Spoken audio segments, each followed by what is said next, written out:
നമസ്കാരം.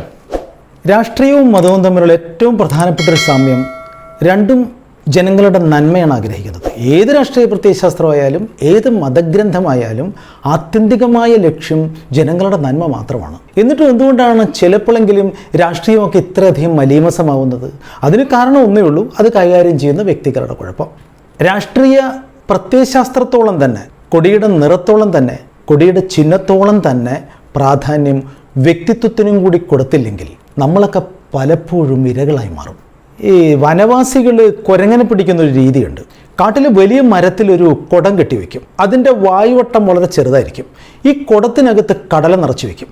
കുരങ്ങനറിയാം കുടത്തിനകത്ത് കടലയുണ്ടെന്ന്. അപ്പോൾ കടലയിൽ ആകൃഷ്ടനായ കുരങ്ങൻ കൈ കുടത്തിലേക്ക് ഇട്ടിട്ട് ഈ കടലിങ്ങനെ ചുരുട്ടി പിടിക്കും. എന്നിട്ടത് വലിച്ചെടുക്കാൻ ശ്രമിക്കും. ചുരുട്ടിപ്പിടിച്ച കൈ ആയതുകൊണ്ട് കുടത്തിനകത്ത് നിന്ന് കൈ തിരിച്ചു വരില്ല. ഈ കടല വിട്ടു കഴിഞ്ഞാൽ കുരങ്ങന് സുഖമായിട്ട് കൈ റിലീസ് ചെയ്ത് പുറത്തേക്ക് പോവാം. പക്ഷെ കുരങ്ങൻ ജീവൻ പോയാലും കൈ നിവർത്തില്ല. ഈ കടല വിട്ടുള്ള കളി കുരങ്ങനില്ല. വേട്ടക്കാരൻ വന്ന് സുഖമായിട്ട് കുരങ്ങനെ പിടിച്ചുകൊണ്ടുകയും ചെയ്യും. ഇതാണ് മർക്കടമുഷ്ടി എന്ന് പറയുന്നത്.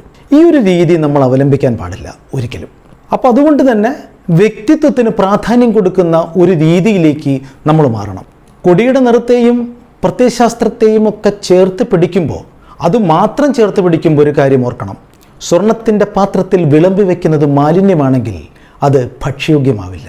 ആ പൂർണ്ണമായ ബോധ്യത്തോടു കൂടി വേണം നമ്മൾ വിരൽ ചൂണ്ടാൻ. അതുകൊണ്ട് കറകളഞ്ഞ വ്യക്തിത്വത്തിന് നേരെ ചൂണ്ടുന്ന വിരലാവട്ടെ ഓരോ തിരഞ്ഞെടുപ്പുകളും. ജയ് ഹിന്ദ്.